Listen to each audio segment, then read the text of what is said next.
A giant rock weighing 220 pounds flies through the air. It smashes through walls that had protected China for centuries.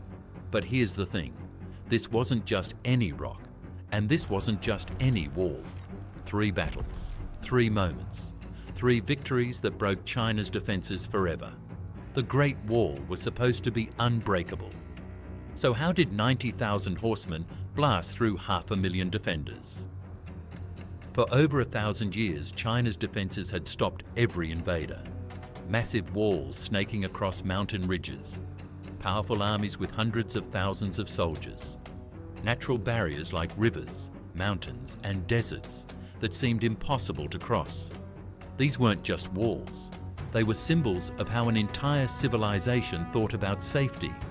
Build high enough, strong enough, and the barbarians would break themselves against your walls. But what if I told you that strategy was about to become completely useless? This story comes from real archaeological records, Chinese royal histories, and Persian chronicles spanning multiple civilizations. Today, you're discovering how 3 specific Mongol victories shattered these ancient defenses and changed the course of world history. Not through luck, not through overwhelming numbers, but through completely reimagining what warfare could become. The first crack in China's armor came at a place called Wild Fox Ridge, a vengeful horseman at China's gate. The year was 1211. On the windswept grasslands north of the Great Wall lived a man who had once been called Temujin.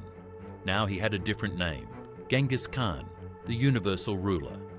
But universal rule was still just a dream. Between him and that dream stood the most powerful defensive system the world had ever known. The Jin dynasty controlled northern China with an iron grip. For over a century, they had treated the Mongol tribes like servants. They extracted tribute. They played clan against clan. They kept the steppe peoples divided and weak. The Jin had a phrase for this policy: using barbarians to control barbarians. It had worked for generations. But here's what the Jin didn't understand. Genghis Khan carried more than just military ambition. He carried a personal grudge forged in humiliation and loss. The Jin had treated the Mongols cruelly and mercilessly. They had executed Mongol messengers.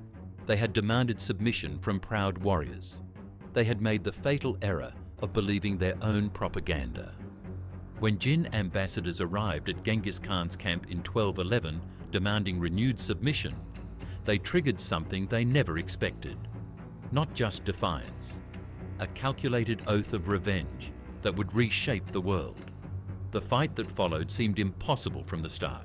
90,000 Mongol cavalry faced off against 400,000 Jin defenders at a mountain pass called Yehuling, Wild Fox Ridge. The numbers weren't just scary, they were mathematically crazy. The Jin had built their entire defensive strategy around those numbers. But numbers, as the Jin were about to discover, were only part of the equation. The Great Wall at Yehuling wasn't the tourist attraction you know today. This was a working military base, stone fortifications perched on razor-sharp ridges, watchtowers connected by walls that snaked across impossible terrain. Jin General Xiangyang commanded this fortress line with absolute confidence. He had done the math. Even if the Mongols somehow broke through one section, the defenders could shift forces, contain the breakthrough, and counterattack. The Great Wall wasn't just a barrier, it was a machine for grinding down attackers.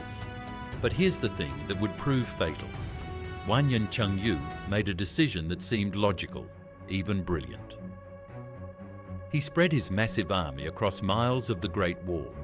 Every possible approach was covered. No weak points, no gaps, total coverage.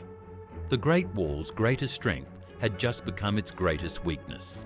It was simply too long to defend properly. Clash at Wild Fox Ridge. While the Jin commanders felt safe behind their ancient walls, Genghis Khan was doing something they didn't expect. He was learning. For days, the Mongol leader moved through the mountains like a hunter studying prey. He watched Jin patrol patterns. He timed how long messages took to travel between garrison points. Most importantly, he spotted something the Jin had missed. The center at Yehuling Pass was dangerously thin. The Jin had positioned their strongest forces at what they believed were the most likely breakthrough points. But Genghis Khan wasn't thinking like a traditional attacker. He was thinking like a nomad who had spent his entire life reading terrain and movement across vast distances. What happened next changed everything. Instead of attacking along the entire front, Genghis concentrated all 90,000 of his cavalry on that single weak point. Not a broad assault, not a siege, a surgical strike with overwhelming local power. The morning of the attack, the Jin defenders at Yehuling saw something that broke their understanding of warfare.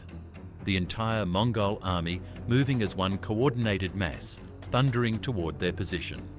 Not scattered across multiple fronts as expected, concentrated into a single, unstoppable spear point. The first shot from Mongol composite bows darkened the sky. These weren't the crossbows the Jin were used to facing. Mongol bows could accurately hit targets at over 350 yards. They outranged anything the Chinese had. The arrows fell like deadly rain. Defenders suddenly realized their numerical advantage meant nothing. They couldn't bring those numbers to bear at the point of contact. Then came the charge itself, 90,000 horses moving as one organism, their riders firing with mechanical precision, even at full gallop.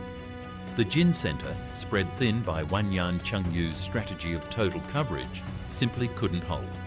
Superior numbers meant nothing without superior positioning. The breakthrough took hours, not days. By sunset, Mongol cavalry was pouring through the gap like water through a broken dam. The mathematical perfection of Jin defensive planning had been shattered by an enemy who refused to fight by the established rules. The Great Wall falls, two worlds collide.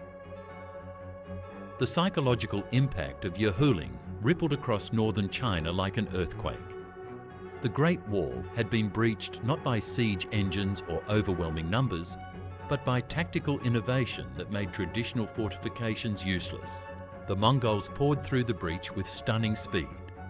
At Xiangyang Pass, they used a tactic that would become their signature, the fake retreat. Mongol General Jebai appeared to attack the fortress, then withdrew in apparent defeat. The Jin garrison, sensing victory, made the fatal error. They chased the fleeing Mongols beyond the safety of their walls. Once the Jin troops left their fortifications, the trap was sprung. A second Mongol force, hidden in the mountain terrain, swept behind the pursuers and seized the pass. The defenders found themselves caught between two forces, cut off from their base.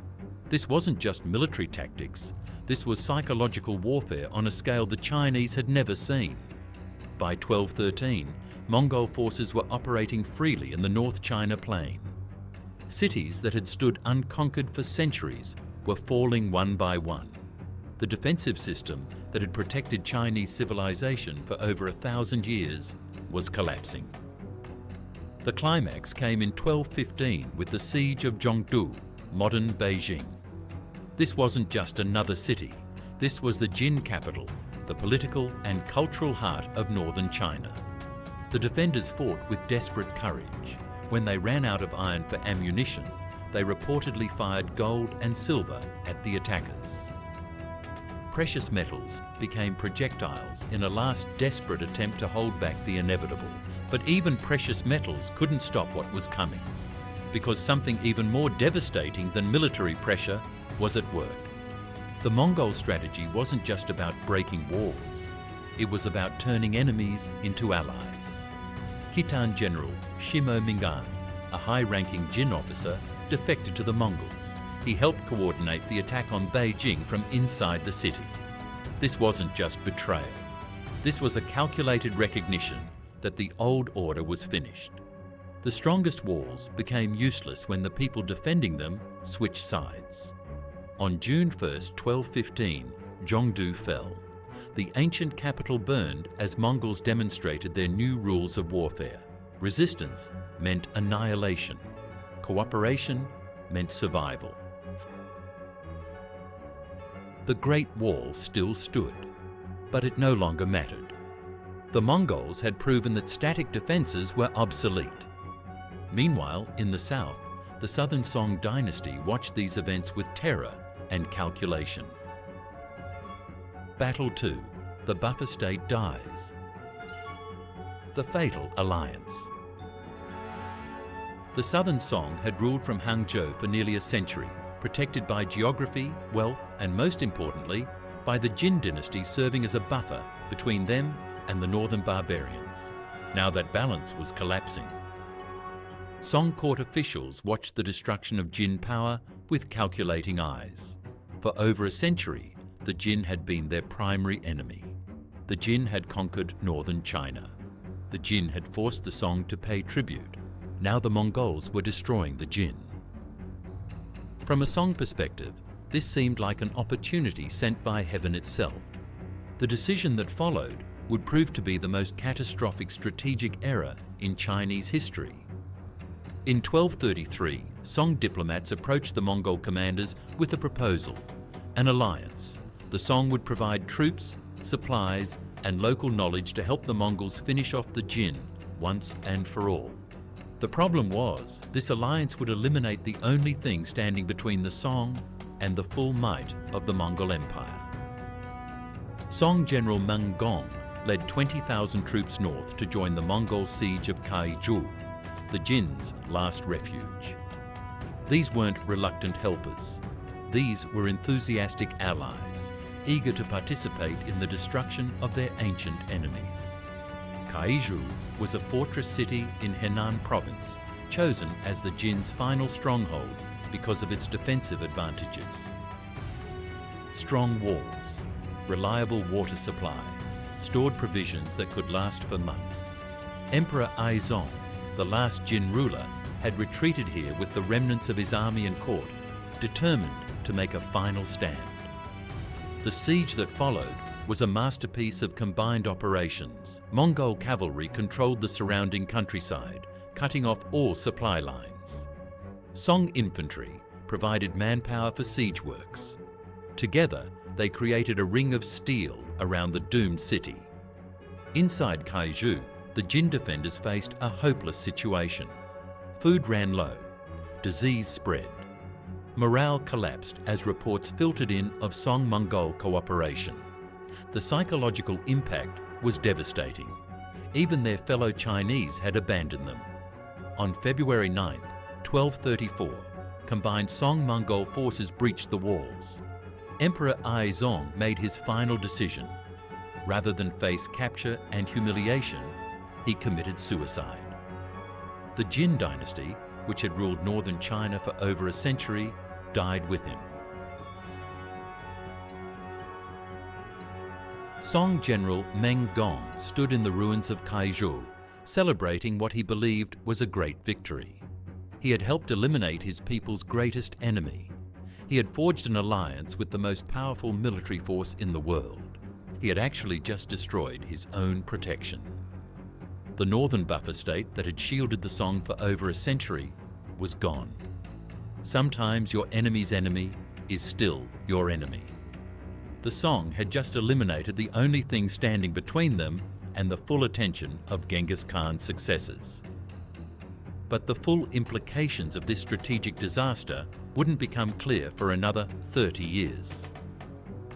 The Mongols had other conquests to pursue: Central Asia, the Middle East, Eastern Europe. The Song enjoyed a brief period of what seemed like security, protected by Mongol distraction rather than Mongol friendship. That illusion would end when Kublai Khan turned his full attention south. Battle 3. The river fortress crumbles. Siege of Xiangyang. The unstoppable force versus immovable object.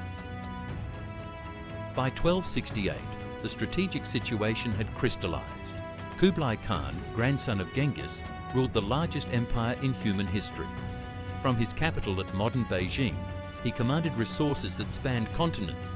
The Song dynasty, had retreated behind their final line of defense, the Yangtze River system and the fortress complex that guarded its approaches. That fortress was Xiangyang. For 30 years after the Jin fell, the Song had held the Mongols back through geography, technology, and sheer determination. The Yangtze River wasn't just a water barrier, it was a completely different world. South of the river lay humid forests, rice paddies and waterways that favoured defenders who understood the terrain. Mongol cavalry, so devastating on open grasslands, struggled in this environment. Xiangyang and its twin city Fancheng controlled the critical crossing point where the Han River met the Yangtze. This wasn't just a fortress, it was a fortress system with massive walls, connected defensive positions, and a garrison of professional soldiers. Most importantly, Xiangyang had never fallen. Not to any attacker in any war across centuries of conflict. In October 1268, Kublai Khan decided to end the stalemate. He sent General Arju with orders that were simple in concept but staggering in scope. Take Xiangyang, break the Yangtze line, open the path to Song heartland. The force that assembled outside Xiangyang represented the full military might of the Mongol Empire applied to a single objective: 100,000 troops from across Eurasia, 5,000 ships to control the river approaches, over 100 siege engines. The Song defenders had everything needed for successful defense: gunpowder bombs that could shatter siege towers, fire arrows and early rockets, a powerful river navy, walls strengthened over generations of warfare. For nearly 6 years, they held out against everything the Mongols could throw at them. The siege became a grinding test of endurance and innovation. Mongol engineers dug tunnels under the walls. Song defenders dug counter-tunnels and collapsed them. Mongols built siege towers. Song gunpowder bombs destroyed them. Each side pushed military technology to its limits. The Song deployed early cannons, bronze tubes that fired stone projectiles with explosive force. The Mongols responded with their own artillery and began experimenting with captured gunpowder weapons. But the stalemate couldn't last forever. Kublai Khan ruled a global empire, and global empires have global solutions. When traditional siege engines proved inadequate against Xiangyang's massive fortifications, Kublai Khan made a decision that demonstrated the true power of the Mongol Empire. He imported a solution from the other side of the world. Persian engineers named Ismail and Al-Din arrived from the Middle East carrying plans for counterweight trebuchets, unlike anything China had ever seen. These weren't the traction trebuchets both sides had been using, machines powered by teams of men pulling ropes. These were counterweight trebuchets, powered by massive stone weights that could hurl projectiles with devastating force and precision. The Muslim Fall, as Chinese sources called it, represented a quantum leap in siege technology. Traditional Chinese catapults could throw 50-kilogram stones about 100 meters. These new machines could hurl 220-pound projectiles up to 300 meters with accuracy that made fortress walls obsolete. The first shot from the Muslim Fao crashed into Fancheng's walls with a sound like thunder. The 220-pound stone didn't just damage the fortification, it flew completely over the wall and crashed into buildings inside the city. The psychological impact was immediate and devastating. Defenders who had withstood 6 years of siege suddenly faced weapons that made their strongest defenses irrelevant. Within days, Fancheng's walls were crumbling under bombardment. The Song garrison found themselves facing an enemy that could literally reach over their defenses and strike at will. The Mongols had won by becoming a global empire. With the twin city captured, the Mongols turned their new weapons on Xiangyang itself.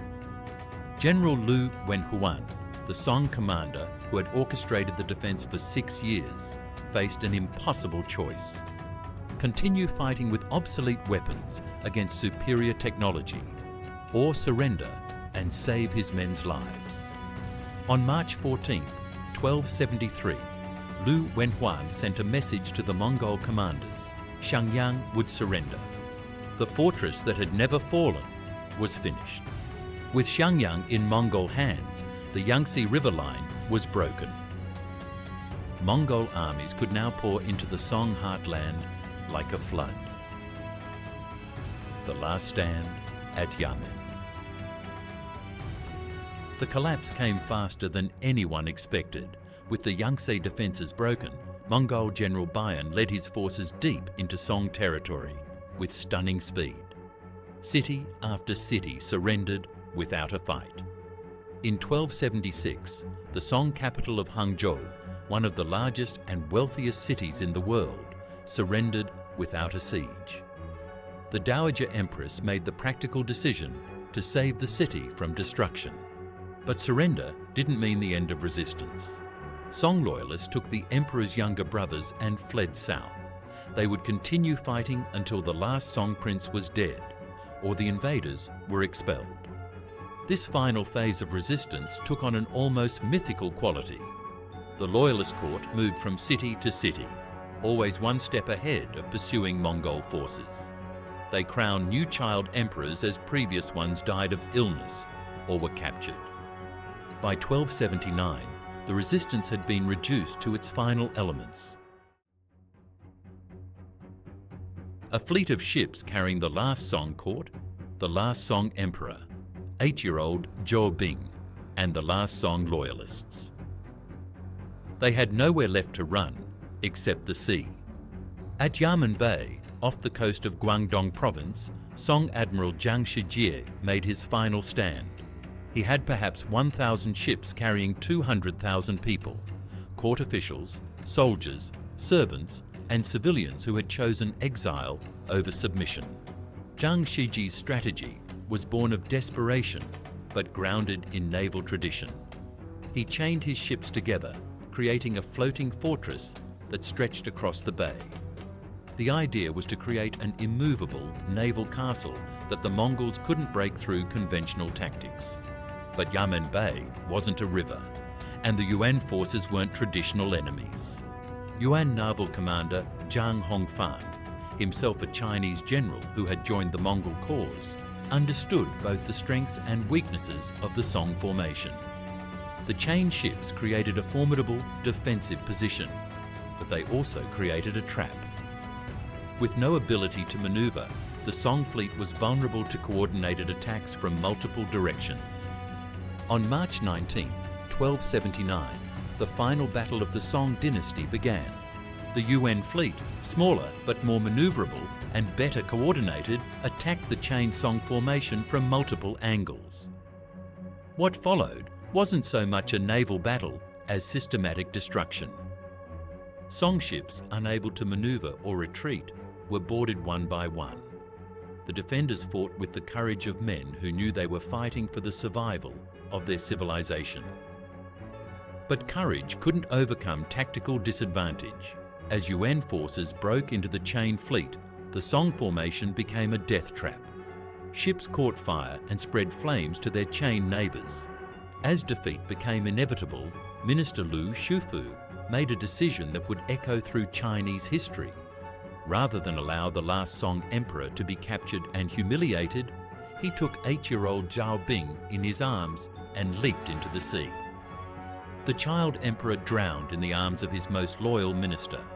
With him died the Song dynasty, 300 years of Chinese rule, and the last hope of Chinese resistance to Mongol conquest. Over 100,000 people drowned that day as the chained fleet burned and sank. The final blow to Chinese defences had been delivered by a Chinese general serving the Mongols. The irony was complete.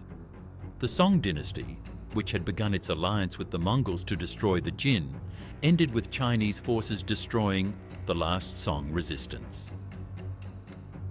Aftermath: defences broken forever. The world changed. What happened next transformed not just China, but the entire world. Kublai Khan established the Yuan dynasty, proclaimed in 1271, but now encompassing all of China. He placed his capital at modern Beijing, symbolically putting Mongol power at the heart of Chinese civilization. But this wasn't simply foreign rule imposed by force. It was a sophisticated fusion of administrative systems that drew on the best practices of both cultures. Most importantly, the Yuan dynasty connected China to the larger Mongol Empire in ways that transformed both. The Silk Road experienced a renaissance under unified Mongol rule. Technologies, ideas, and goods flowed freely across Eurasia for the first time in centuries. Gunpowder and printing, Chinese innovations that had remained largely regional, spread westward through Mongol networks.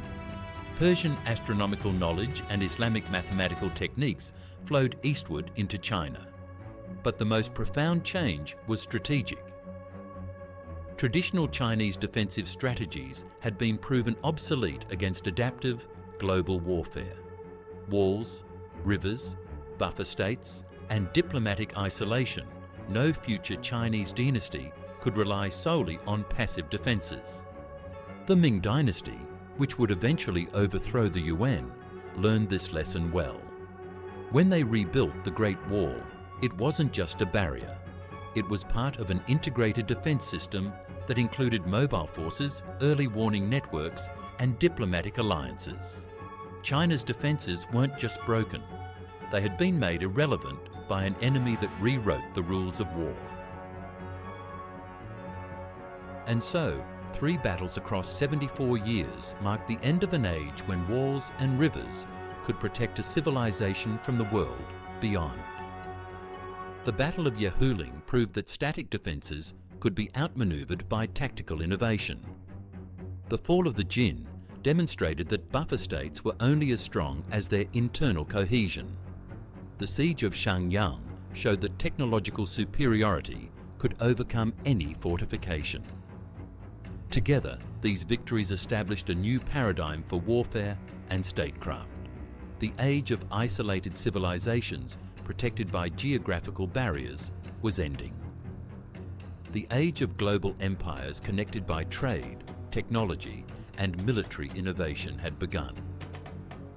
The Mongols proved that in a connected world, the strongest defense is the ability to adapt and learn from everywhere. They showed that the greatest victories aren't always won by the strongest walls, but by those willing to tear them down and build something new. The world that emerged from the Mongol conquests was more connected, more dynamic, and more dangerous than anything that had come before. It was a world where ideas, technologies, and armies could move across continents with unprecedented speed. It was, in many ways, the beginning of the modern world. Subscribe for more stories where empires fall, tactics evolve, and the modern world begins.